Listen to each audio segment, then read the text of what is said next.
को इधर ही ध्वंस किया। এই দেখো ডান সাইডে এটাই হলো সেই জায়গা। এখন এটা সর্বদিকে কাজ করে এই জায়গাটা এখন সংকীর্ণ হয়ে গেছে। সামনের এই জায়গাটার পরেই আসবে বাম সাইডে, लेफ्ट साइड पे आप लोग देखेगा मज़बह इस्माइल अलैहिस्सलाम, जिस मकाम में अपना बाप अपना बेटा को लेटाया कुर्बानी करने के लिए। अल्लाह ताला ने इस कुर्बानी को कबूल किया। মানুষের পরিবর্তে আল্লাহ তাআলা জানোয়ারের দ্বারা সেই কুরবানিটাকে কবুল করে নেন।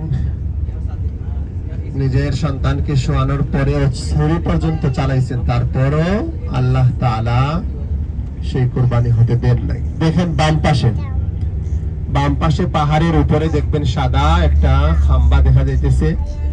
এটাই হলো সেই ঐতিহাসিক জায়গা যেখানে কুদরত আল্লাহ তাআলার হয়েছিল, মানুষকে আল্লাহ তাআলা হেফাজত করেছিলেন বাম পাশে।